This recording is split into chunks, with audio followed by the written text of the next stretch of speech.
오늘 아침 뉴스 연구소. 오늘 아침 뉴스의 맥을 짚어드리는 시간 뉴스연구소. 오늘은 뉴스톱 김준일 대표와 함께합니다. 어서 오십시오. 안녕하세요. 예, 첫 번째 뉴스 어디부터 갈까요? 난 멈추지 않아. 난 멈추지 않는다. 어디 얘기입니까? 국민의힘 이준석 대표 얘긴데요. 예. 어제 우크라이나에서 귀국을 했어요. 그래서 최근에 정진석 의원 당내 최고 다선이죠. 네. 설전이 있었는데 이 정도 되면 이제 그만둘까 좀 이제 화해를 할까 그랬는데 어제 공항에서 작심 발언을 쏟아냈습니다. 자, 굉장히 길었어요. 어제 예. 기자회견이 길었는데 그중에 한 대목 좀 듣고 올까요? 다들 좀 지금 상황에 자기 정치 좀 하지 말았으면 좋겠습니다. 정진석 부의장은 당권 주자가 아닙니다. 적어도 여당 소속의 저 국회 부의장이 해서는 안 될 추태에 가깝다 저는 이런 생각을 합니다. 어떻게 당내 소속 의원, 최고위원, 당 대표를 저격해가면서 자기 입지를 세우려고 하는 사람이 당을 대표하는 어른일 수 있겠습니까? 아, 예. 그 흥분감이 그대로 느껴질 정도였어요. 예. 뭐 추태 막 이런 단어들이 막 나왔고요.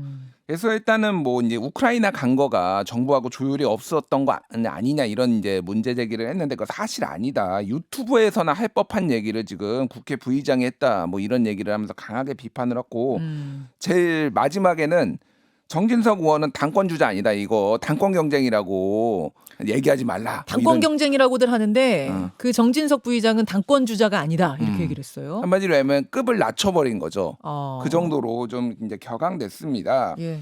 그래서 이제 그런데 이제 의원들이나 당내 분위기를 보면은 어제 권성동 원내대표 나오기도 했지만은 네. 뭐 권성동 원내대표는 지도부니까 좀 중재를 하려는 모양새. 권성동 원내대표는 어제 이 자리에서 나는 거기 끼고 싶지 않다.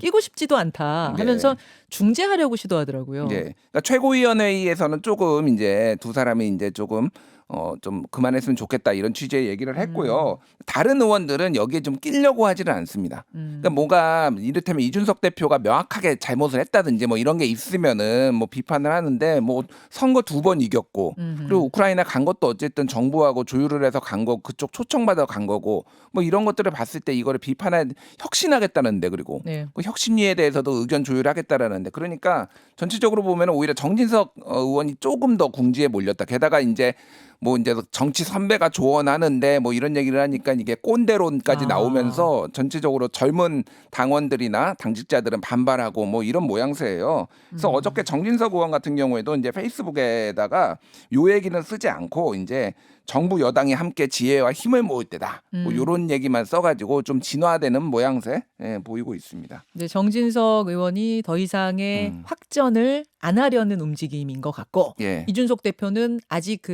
뭐라고 해야 돼요? 분노랄까요? 이런 게 좀 잦아들지 않은 느낌이고 이런 상황에서 친윤 의원 모임이 곧 출범한다 이런 얘기가 나오네요. 예, 민들레라는 건데요. 민들레? 예, 민심 들어볼래? 뭐 이거의 약자랍니다. 아, 민심 들어볼래예요? 예, 예. 들어볼래예요? 예, 모르겠습니다. 그래서 어쨌든 민들레라는 모임인데 이게 한마디로 얘기하면 누가 멤버냐? 예. 그러면은 장제원 의원이 여기 일단 들어가 있어요. 아, 그리고 의원들이 있는데 모두 인수위에 들어갔던 의원들입니다. 네네. 그러니까 한마디로 얘기하면 친윤이라고 진짜 할 수 있는 거죠. 그래서 이거 왜 만드느냐. 지금 재밌는 게 민주당은 최근에 개파를 다 우리 해체하겠다. 그러면서 막 개파 해체하고 있잖아요. 네. 뭐 이게 정세균계, 이낙연계. 이낙연계. 근데 여기 이쪽 국민의힘은 뭐 개파라고 부를 수 있는지 모르겠는데 다 모임을 만들고 있습니다. 공부 모임 무슨.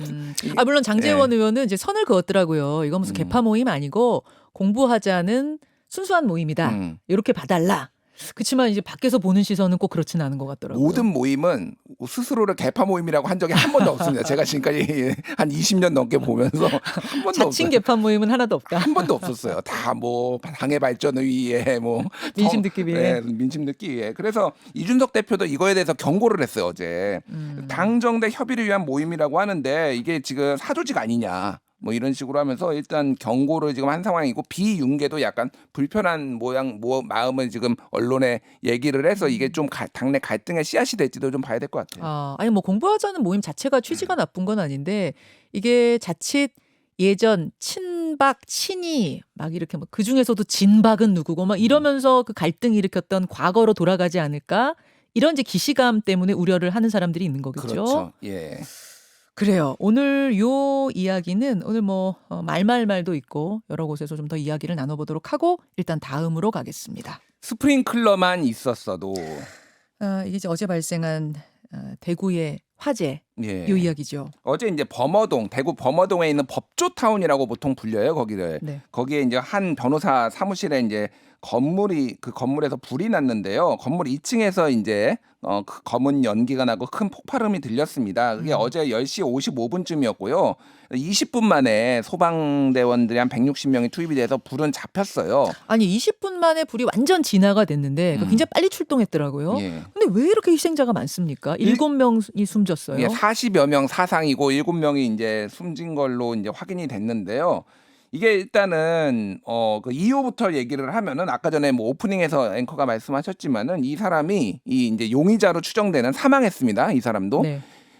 반환금 투자 소송 재개발 사업에 투자를 했는데 이게 제대로 안 된 거예요. 한 8억 투자했다면서요. 8억 정확하게는 6억 정도 투자를 6억 8,500만 원을 투자를 했는데 네. 소송을 했어요. 네. 근데 일부만 돌려받은 겁니다. 그러니까 마음에 안 들어요. 그러니까 더 다 내놔라. 그래서 또 소송을 했는데 1심에서 졌어요. 네. 다시 소송한 거에도. 예.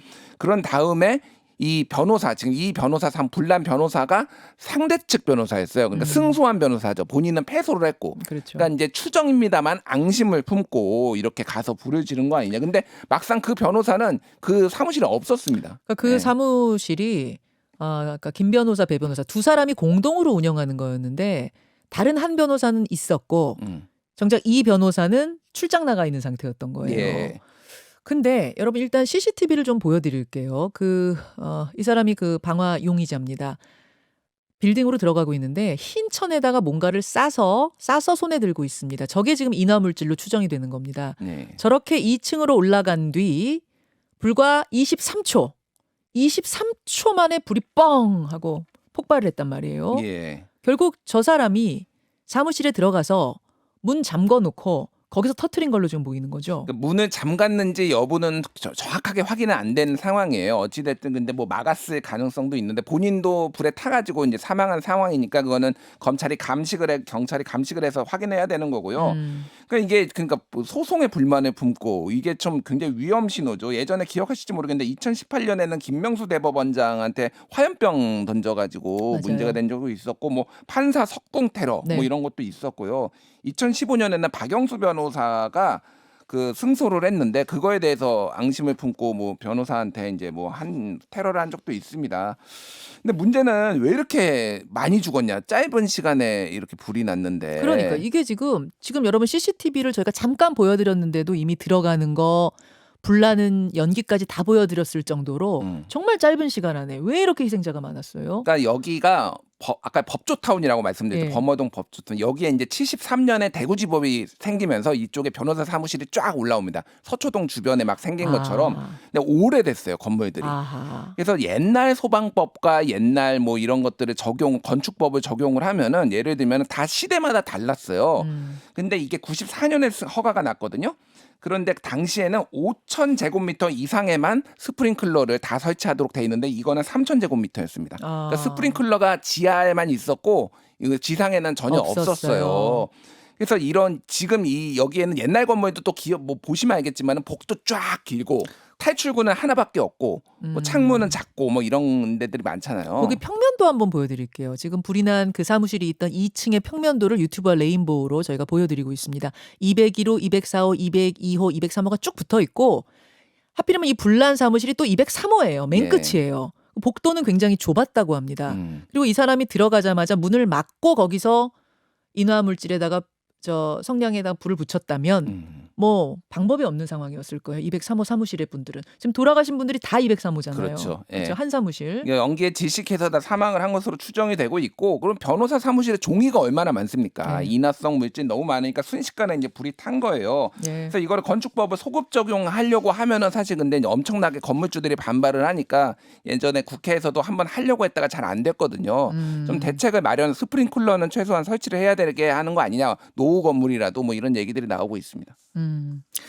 사법 테러였다는 거 여러분. 이렇게 이 자신의 불만을 이런 식으로 표출한다. 그러니까 다시 이 사람이 다음 주에 항소심이었대요.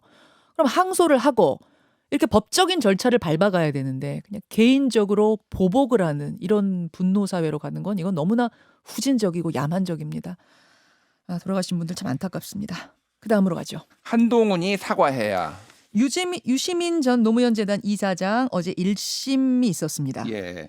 검찰에서는 이거에 대해서 징역 1년을 구형을 한 바가 있어요. 어떤 혐의죠? 예, 명예훼손 혐의죠. 한마디로 한동훈 검사에 대한 명예를 훼손을 했다. 방송에 나와서. 네. 그게 기억하실지 모르겠지만은 그 이제 검찰 노무현 재단의 그 계좌를 검찰이 이제 압수수색하고 들여다봤다라는 주장을 알릴레오하고 그 MBC 라디오에 라디오에서. 나와서 이제 했는데 이거가 명예훼손을 했다라는 취지로 이제 한동훈 검사 당시 검사 장관이 이제 소송을 했는데요. 여기 이제 벌금 500만 원 나왔습니다. 네. 그래서 굉장히 여론 형성에 어떤 뭐 능력이 있음에도 불구하고 사실 확인을 안 했다라는 게 이제 법원의 판단이었어요. 당시에 보면은 이 발언이 있고 나서 그런 다음에 수사심의가 개최가 되고 한동훈 그 검사가 여러모로 고초를 겪었다 이런 부분들이 이제 좀 어느 정도 가만히 된 것 같습니다. 그런데 예. 유시민 전 이사장 어제 그 재판 끝나고 나오는 길에 입장을 밝혔어요. 좀 억울하다는 입장 같더라고요. 일단은 먼저 들어갈 때 기자를 만나고 나올 때 기자를 네. 만났는데 들어갈 때는 한동훈 장관이 먼저 사과해야 된다라는 얘기를 했어요. 무슨 취지냐면은 이동재 기자랑 채널에 이동재 기자랑 전화를 할 때 그런 이동재 기자가 적절하지 않은 말을 했을 때 적절하지 않은 말을 했을 때 제지를 했어야 되는데 그냥 수긍하는 것처럼 그런 식으로 얘기를 한 거는 문제가 있다. 뭐 이런 식으로 얘기를 했고요. 나와서 판결을 받고 나서는 항소하겠다라는 거고 부끄러운 거를 알아야 된다라는 얘기를 했어요. 그러니까 뭐 진지한 뭐 어떤 잘못이 있을 때는 부끄러운 마음이 있어야 된다. 그래야 사람다운 사람이다. 뭐 이런 얘기를 했어요. 그러니까 뭐 이를테면은 잘못은 인정은 하지만 한동훈도 그 당시엔 잘못했다. 뭐 이런 취지의 얘기를 했습니다. 그런가 하면 문재인 정부 산자부의 블랙리스트 의혹 사건도 조사가 되고 있다고요? 예. 백운규 전 산업통상자원부 장관을 이제 소환을 해서 조사 중이고요. 뭐 어쨌든 이거는 지금 뭐 한마디로 하면 전 정권에 대한 이제 본격적인 수사가 이뤄지고 있다라는 건데 지금 검찰의 수사 기한이 4개월로 정해져 있잖아요. 네. 그러니까 지금 당분간은 굉장히 많은 수사가 이뤄질 것이고 이것도 굉장히 좀 세게 들여다볼 가능성이 높다 이렇게 볼 것 같습니다. 여기까지 뉴스연구소 김준일 대표 수고하셨습니다. 감사합니다.